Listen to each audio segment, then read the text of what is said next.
Bonjour mes chers scorpions, je vous remercie de me retrouver pour cet horoscope du mois d'avril 2016 sur lequel on va se pencher dès à présent. Alors, on a un tirage qui est assez explicite et qui pourrait nous donner une idée globale.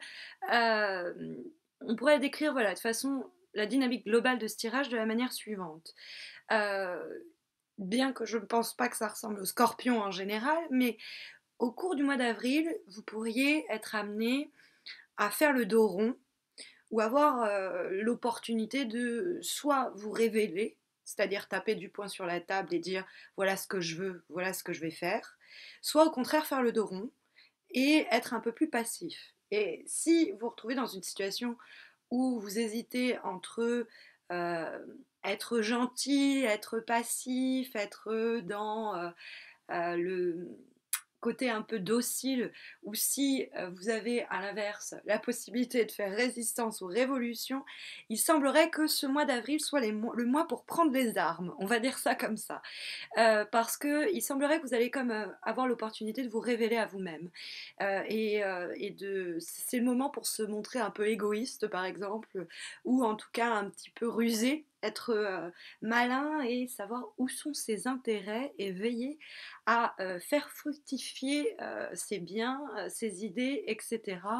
Ne pas se montrer passif, en tout cas, ou tendre, on va dire, ne pas hésiter justement du coup à adopter des attitudes et des comportements que certains pourraient dire d'égoïstes, mais qui simplement c'est l'idée de veiller à son grain, quoi, un peu ce qu'on pourrait comprendre.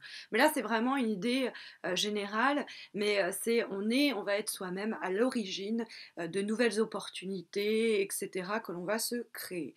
Ça peut être une façon de lire de façon vraiment générale le tirage. Après, on pourrait voir aussi des rencontres, ou bref. Donc, on va s'intéresser à la première carte pour que vous compreniez pourquoi je vous disais tout cela. La première carte, c'est la carte du diable, qui est une carte chargée en tension. Quand elle est bien aspectée, elle est aussi chargée en opposition. Mais quand elle est bien aspectée, soit ces oppositions, ces dualités est plutôt source d'enrichissement. Vous savez, il y a quelquefois la compétition, la concurrence qui peut nous être profitable et mettre un petit peu, oui, d'une façon négative de l'huile sur le feu, mais de l'autre, un petit peu attiser le jeu en rajoutant de la compétition. Ça peut des fois être un petit peu posé, ça peut être profitable, mais le diable, ça peut être aussi tout simplement les tensions profitables, c'est-à-dire plus dans l'ordre charnel. Ça peut être une rencontre passionnelle, une relation passionnelle, mais il faut savoir aussi que c'est souvent une carte qui va nous parler du rapport dominant-dominé, et il est clair que le diable dans l'aspect positif vous dit de dominer plutôt que d'être dominé. Vous devez être le dominant dans les situations où certaines décisions à prendre, certains comportements à adopter au cours du mois d'avril. C'est pour ça que je vous disais, on va laisser sortir le côté un peu, soit un peu sauvage, où on va pas se laisser marcher sur les pieds, où on sait exactement ce qu'on veut, soit un peu plus homme d'affaires rusé, pas machiavélique, mais peut-être un petit peu calculateur, c'est-à-dire on sait exactement ce qu'on fait et pourquoi on le fait. Donc le diable, ça peut être même une rentrée d'argent. C'est une carte qui est en rapport avec le domaine matériel. Et ça peut être une promotion, ça peut être... Donc pour cela, eh ben, il faut ne pas être passif et il faut provoquer les choses. Parce que la carte de l'étoile nous dit, bon, bah, quand elle est dans les obstacles, on a suffisamment attendu comme ça, que nos vœux se réalisent et qu'il est temps de passer à l'action. Puisque l'étoile, qui est une très belle lame, et qui nous parle du futur que l'on veut voir se réaliser, se concrétiser, quand elle est dans les obstacles, peut nous dire bon bah alors il va falloir être un peu moins rêveur, un peu moins rêveuse, et puis y aller franchement. Après, c'est vrai que ça peut être ne pas compter sur son entourage amical ou des choses comme ça, et plutôt compter sur soi, ses capacités, etc. Il faut aussi le préciser de façon beaucoup plus anecdotique.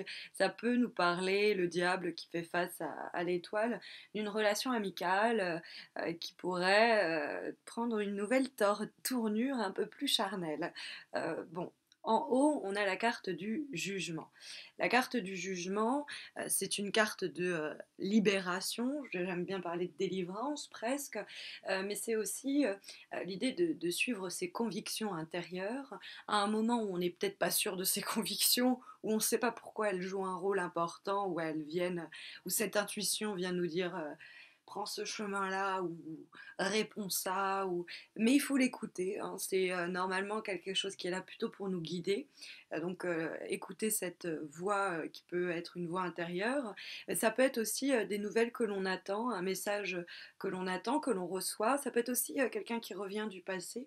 La carte du jugement est une carte de renaissance. Et c'est intéressant parce que la carte qui, elle, fait face et nous parle quant à elle de la couleur pour le mois d'avril, c'est le magicien et le battleur. Le magicien, c'est comme ça que l'appellent les anglophones. Le battleur pour les francophones.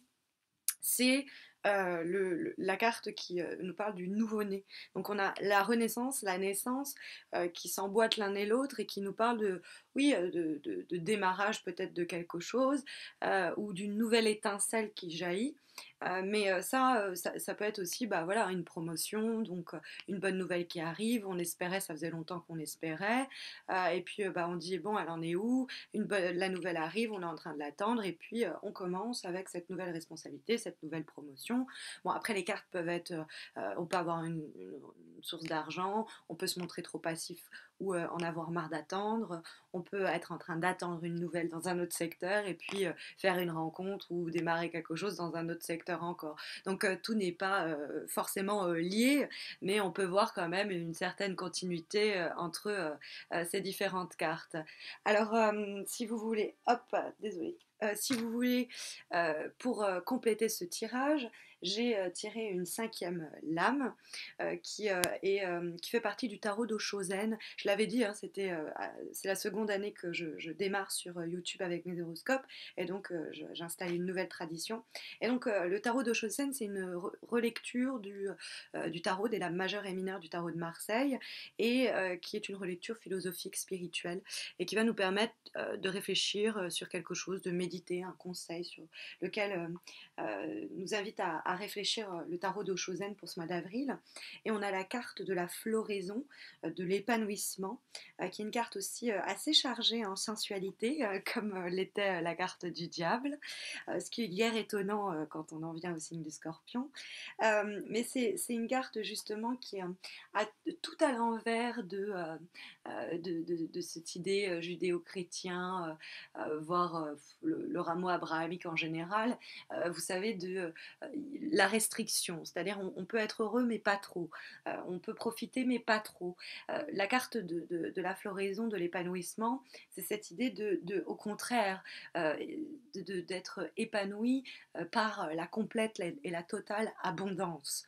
Et cette abondance, elle ressort hein, aussi à travers le diable qui va aller chercher son plaisir là où il se trouve sans se poser 15 000 questions, et même si certains trouvent cela égoïste, parce qu'on n'a qu'une vie et il faut en profiter. Vous voyez, c'est cette idée de l'épanouissement en acceptant tout ce que la vie peut offrir de plaisir et de satisfaction et en embrassant ses plaisirs de la vie et ses désirs sans souci de jugement de soi, de ses actions, voilà, hein, c'est en fait, il s'agit ici de la reine de denier, hein, bon, on s'en fiche, hein, c'est l'épanouissement, mais je vous disais que c'était une relecture du tarot de Marseille. Et il y a vraiment l'idée oui, d'épanouissement dans l'abondance. Et qui pour moi prend sens, hein, compte tenu la carte du diable, qui est un des points forts du mois d'avril pour vous. Voilà, j'espère qu'au tirage, cette vidéo saura vous guider au cours du mois d'avril. Je vous invite à me suivre sur Facebook si ce n'est pas encore fait. Vous pourrez remporter un tirage personnalisé gratuit. Et puis, abonnez-vous à ma chaîne YouTube si ce n'est pas fait, si ce n'est pas encore fait, pour ne rien rater. J'en profite pour vous souhaiter à tous et à toutes un très bon mois d'avril. Je vous retrouve à la fin de ce mois d'avril pour les horoscopes du mois de mai. D'ici là, prenez soin de vous.